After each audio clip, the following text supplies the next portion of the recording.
Hi, hello, I'm Serena Saint-Sinclair, and welcome to the Pomegranate Path.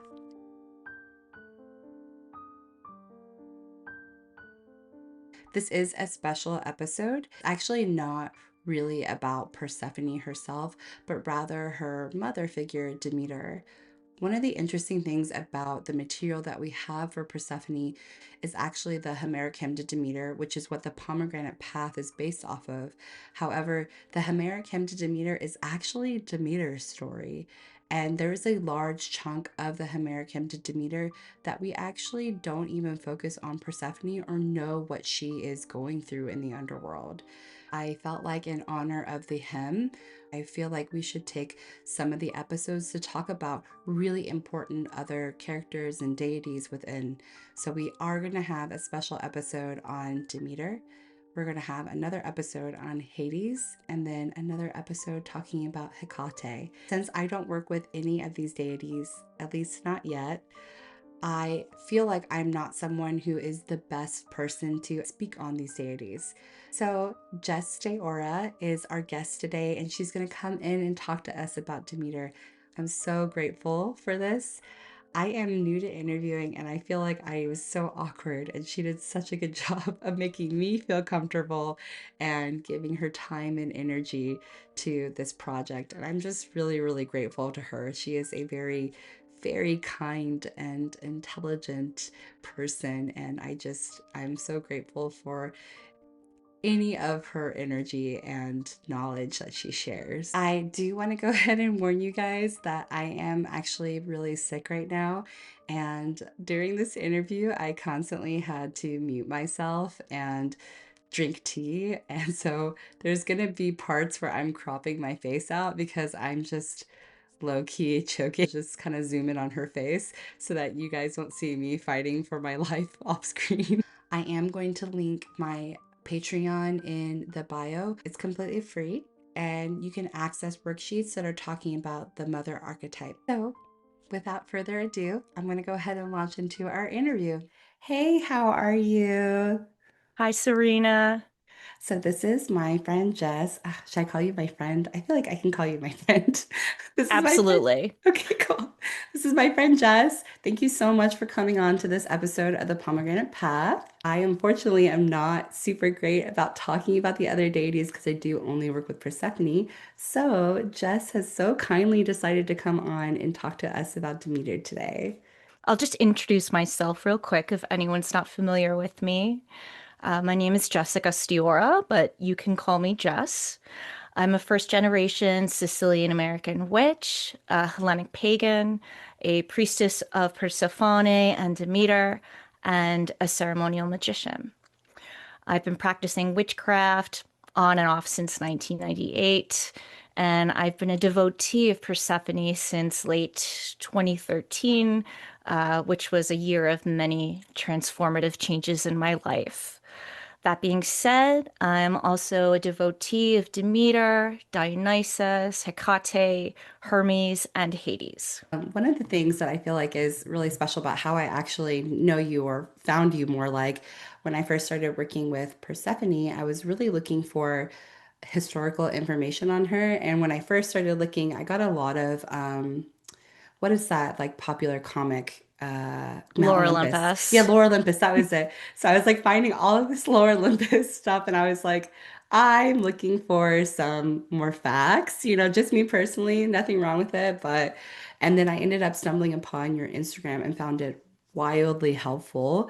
So thank you so much for making that public and making your devotion public because for people like me, it is such a great concentrated place for me to find information and for others to find information, especially on Persephone.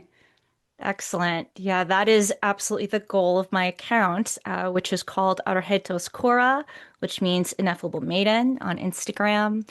I've been running the account for about 2 years, and the aim is basically to educate and allow devotees and people new to Persephone to experience her myths, her history, her epithets, her symbolism, artwork, cult sites, and more, so they can enrich their own devotional practice.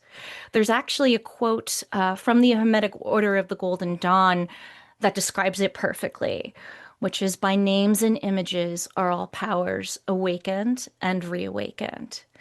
That's a core component of my theurgy practice and the basis for all that I do with that account. Oh, that's so beautiful. Thank you for sharing. I am going to link it in the caption. So if you're not following it, even if you're not interested in working with Persephone, I still think that you should follow it just because I think it's just a really, really interesting account with so much, like you said, art and epithets and information, education. It's just all around fantastic uh, free resource actually, which I think is even more awesome. So also right now we just finished up the Melissae training through Mount Nisa. And that was a really, really cool experience. I unfortunately did not get to attend all the classes live because I had another class at the same time. And I'm sure that you had a really great time going through that as well. It was amazing. Honestly, it was, let's see, 9 weeks, I think. Hmm. And, it was basically a deep dive into the Thesmophoria and the mysteries of Demeter, which I absolutely loved. The facilitator, Bria Melita, is an excellent teacher, and I deeply enjoyed her program. It was super informative and very poignant as well. Yeah, we were actually talking about her earlier today about what a great educator she is and how much we like her. So I'm going to link that in the caption below. So anyone who wants to check out her school and all the courses she has a Persephone course, she has an Underworld course, and a bunch of other really cool stuff. And I have actually taken her Persephone course, and I'm going to have her on another episode of the Pomegranate Path. So I'm excited about that. Wonderful. I do want to go ahead and launch into talking about Demeter. And first and foremost, how did you first come into relationship with Demeter in your own practice?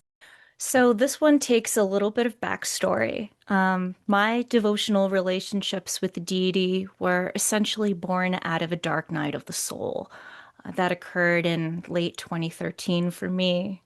I had just gotten married, and the planning of my wedding brought a lot of my maternal issues to the forefront. It was a painful rewounding, but it opened a door for me that I was finally ready to walk through. Before that, I was what you would call a non-theistic pagan. So I had never interacted with the gods directly. But on November 3rd, 2013, the new moon in Scorpio, all that changed. The first goddess I had experienced with was Hecate. She was kind of strict with me and asked me if I was ready to listen to her. And I said yes. She led me to engage with Persephone, and I just fell head over heels in love with her. Finding her was like finding a piece of myself that I'd lost and Wow. rediscovering my heritage. And I wanted to learn everything about her, so I went about doing that. It took a little bit longer for me to make a connection with Demeter. And that actually came through another goddess I honor in my ceremonial magic practice, the Egyptian mother goddess Isis. Hmm. Isis brought in Demeter for me, and I'm not really sure it could have occurred any other way, just because I was very intimidated by Demeter for a long Yeah. time. Her potentially engulfing and devouring nature, her rage and her fury kind of scared me. Hmm. By that point, I'd gone through a few good years of therapy, and I was ready to see her beyond the conditioning of my personal experiences. And that basically ushered in a whole new period of growth for me. I see.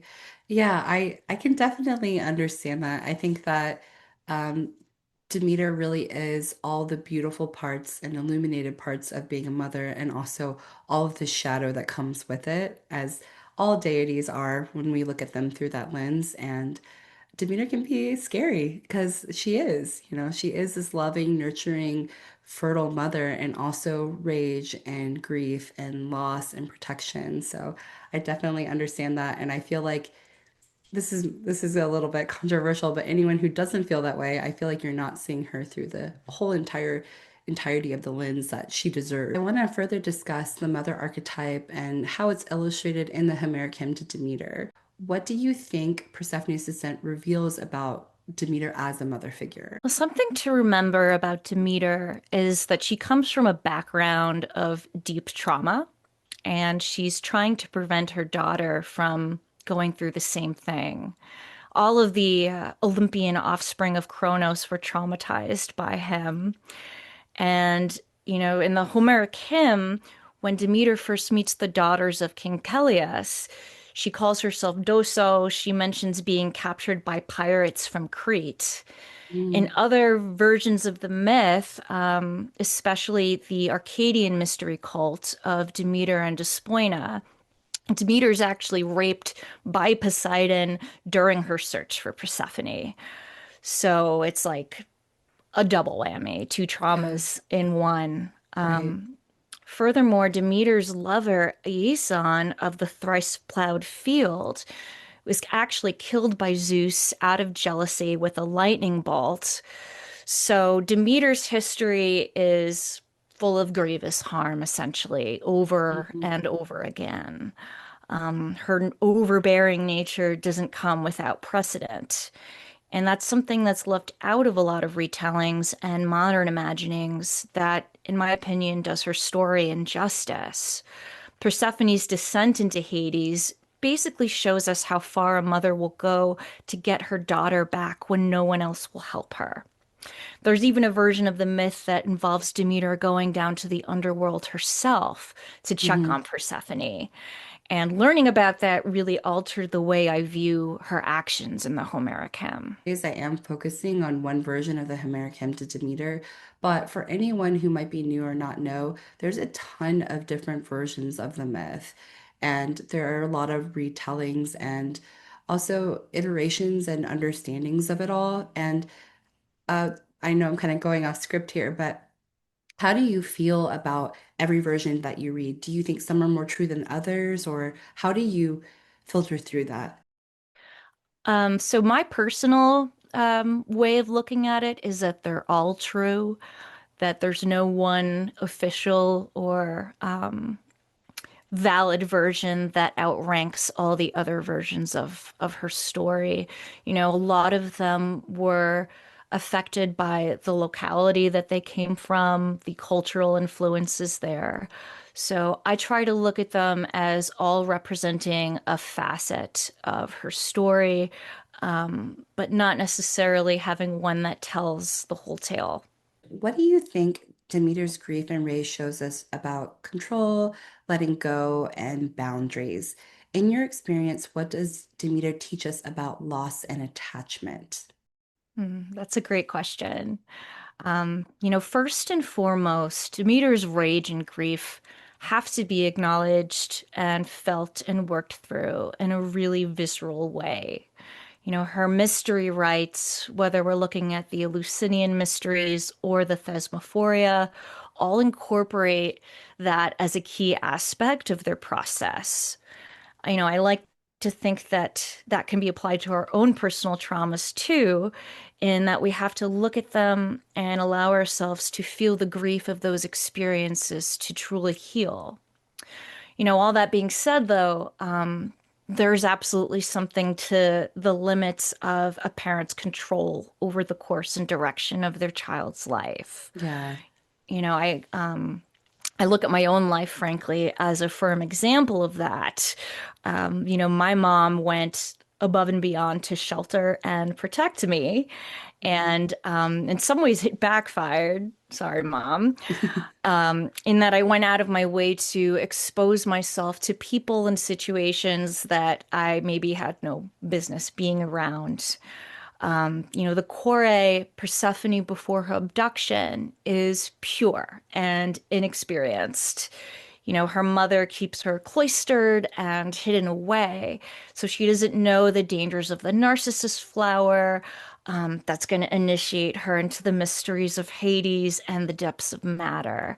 But that initiation is 100% necessary for her to be the queen of the underworld, which is her ultimate destiny.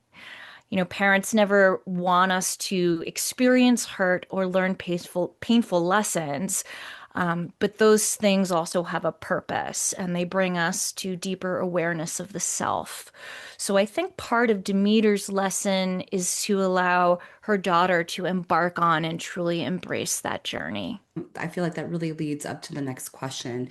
It's talking about Demeter in both a conscious or illuminated way and also a shadow way. How we can see both sides of the mother archetype, Demeter as the image of devouring mother as well as nurturing mother. How do you and how do you think Demeter holds both sides? So I think a lot about what Proclus said, and this is coming from Anna Kingsford, about Demeter, which is that she has prepared a place for her daughter on high that is exempt from the material world. Now, from a Neoplatonic standpoint, that place is in the Uranic or heavenly realm. It's Kore's home and the part of Persephone that stays pure forever. So I think that's what Demeter wanted for her daughter. But fate had other plans. Um, I don't really think we can fault Demeter for desiring that for her child. Persephone becomes the queen of the underworld and taps into her deepest potential. She's able to embody the full spectrum of the divine feminine, including its destructive aspects. Hmm. She's life and death, maiden and queen, just as Demeter is both nurturing and devouring. So together, collectively, their mysteries enable us to understand mysteries of life and death, sorrow and joy, from the personal level to the universal. And you can't really have one without the other. So to me, the two goddesses are the faces of that totality. And that's basically how I hold space for all of it. Oh, yeah, that's so poignantly said. So the next thing that I want to talk about, and I am really excited to talk about this because I know that you had some Eleusinian courses that you did, the Eleusinian Mysteries. Yeah. Do you mind giving anyone who doesn't know what the Eleusinian Mysteries are, just a brief overview? Sure. So the Eleusinian Mysteries went on for not quite, but nearly 2 millennia. They are focused on the Homeric hymn to Demeter, in essentially emulating and imitating Demeter's journey as she searches for Persephone after she's been abducted. And they concern her ability to give the gift of agriculture to humanity to help them survive the winter of her grief, essentially. There's also a theme really with the rebirth of the initiates, the rebirth of the core, and being able to guarantee essentially a good afterlife for the initiates due to their initiation. And how did the Eleusinian Mysteries expand our understanding of Demeter and Persephone? The Eleusinian Mysteries enabled ancient people to walk in the footsteps of the goddesses, ultimately helping them realize the truth of their own eternal nature. Hmm. The mysteries gave initiates faith and hope in a good afterlife. Now, there might be people out there who will say I'm wrong and that the mysteries were just agrarian or fertility based, but that's a very limiting perspective. Initiation was the most important event in the life of an initiate, and it gave them a window into the depths of Demeter's grief, as well as a window into the blessings, both material and spiritual, of her abundance. Life begets death, which begets life. The divine child of the hearth is also a repeated theme in Demeter's mythology, her hymn, and the mysteries. Kore is also a divine child. So She is representative of the pupil or the eye through which we as humans experience existence. And what role does grief, loss, and rebirth play in those initiations? So there was a whole day in the Eleusinian Mysteries that honored Demeter's mourning and grief. It took place in Athens, where a large procession was held and sacrifices were made by the Athenian people. There was actually a similar day in the Thesmophoria as well, where women sat on the ground to honor Demeter's mourning and they fasted, basically in emulation of her. So loss is a key aspect of this grief. Um, you know, Kore, before she's taken and becomes Persephone, is more or less an undifferentiated extension of her mother. Yeah. So to Demeter, the loss of her daughter is essentially like a loss of the self, and Mm, restoration of Persephone and the revelation of a divine child bring reunion and rebirth at this like really deep level. Lore also has it that Kore herself appeared to the Mistai during the climax of initiation. And the synthemata or the formula of the apoptia, that climax, may have involved moving sacred objects in a ritual act to emulate the divine marriage of Hades and Persephone. It's notable that the children of the hearth, these hearth initiates, essentially played a special role in the mysteries, and the Mysti themselves could be viewed as reborn in a manner analogous to the divine child during the Epiphany. So these are all core themes of the mysteries, and also, frankly, the human experience as an initiate who experiences awakening in resonance with them. oh, thank you so much for that. How do you see Demeter's presence in mystery traditions influencing our modern spiritual practices? So I think it really depends on the practice. There's definitely crossover that occurred between the mysteries of Isis, the mysteries of Demeter, and even the mysteries of the Virgin Mary. For example, the Virgin Mary's blue robe actually comes from the dark blue robes of Kwanos, which is a epithet of Nestis, who is Persephone's Sicilian counterpart. Wow. Isis herself also has blue robes. So there's some connections there. I would even say there might be a connection between Mary's virgin birth and the parthenogenic abilities of the honeyed one, Melitodes, which is a epithet of Persephone connected to the Melissae priestesses. Hmm. That being said, in modern neo-pagan practice, the wheel of the year, the seasonal cycle of Persephone's Anodos and Catabasis at the equinox are definitely linked, even if the seasons don't quite line up with those of the Mediterranean. I would also say Demeter is really influential as the mother in the maiden mother crone archetype. The other thing is in the Hermetic and Kabbalah traditions, Demeter corresponds with the sphere Binah on the Tree of Life, which is basically the pinnacle of the divine feminine polarity. It's actually likened to a vision or experience of sorrow, which is kind of very in keeping with her myth and ethos. Persephone, on the other hand, corresponds with the sphere Malkut, which is the material world, and she will be restored to the throne of Bina with the completion of the great work. So essentially, there's a little bit of the goddesses in every tradition, in my opinion. Oh, you illustrated that so beautifully. Created a digital altar to Persephone. Do you find that Demeter has shown up alongside in your work with her? She absolutely has. And honestly, over the last few years, she's been a pretty consistent presence in my practice.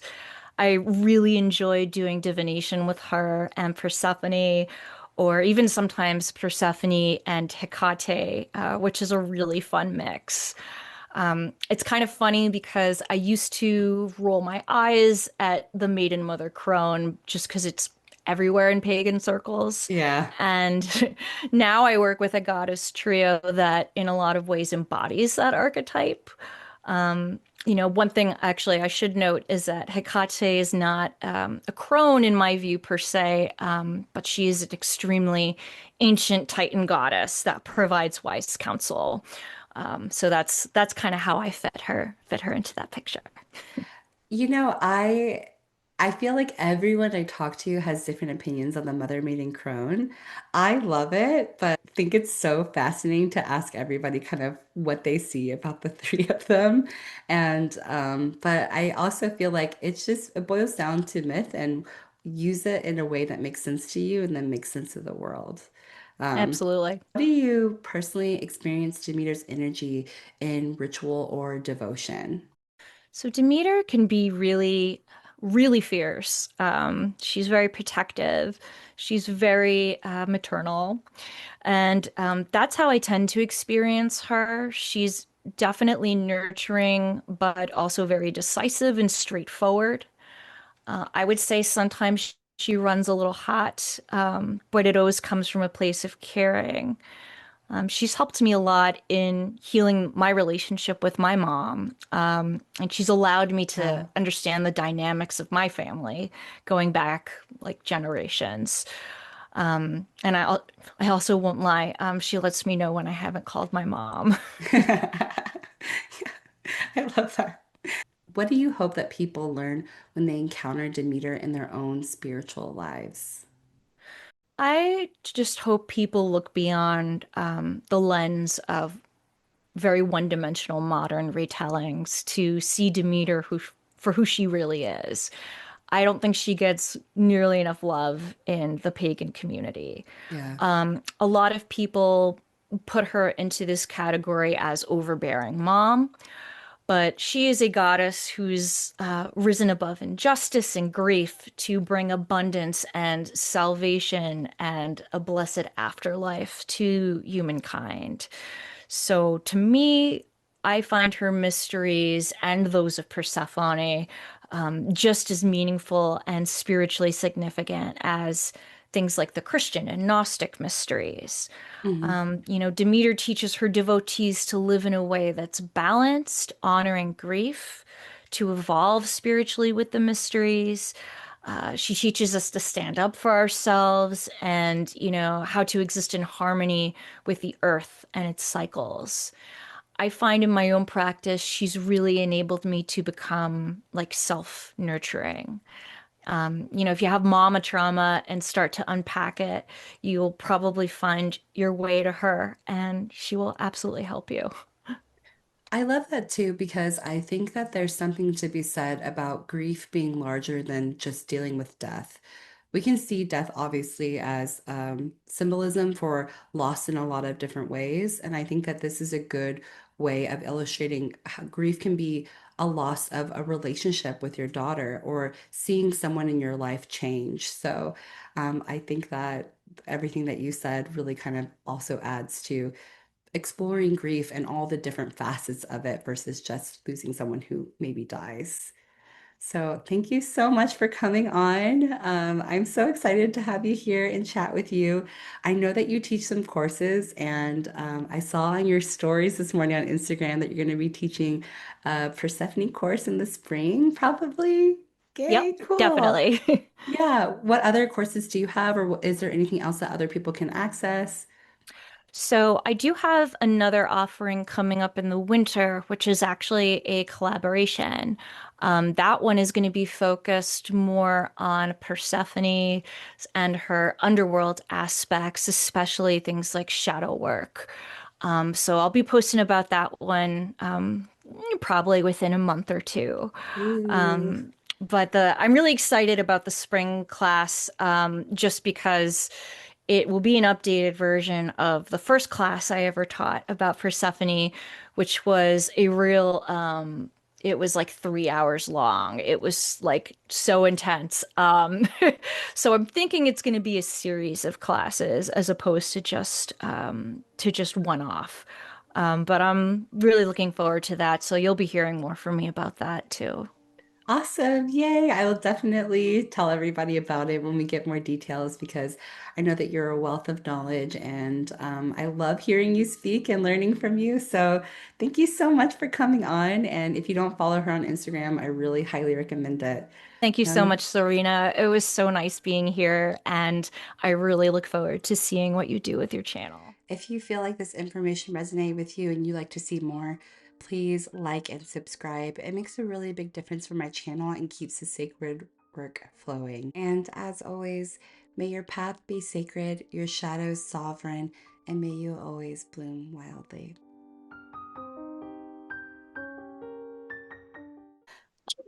Okay.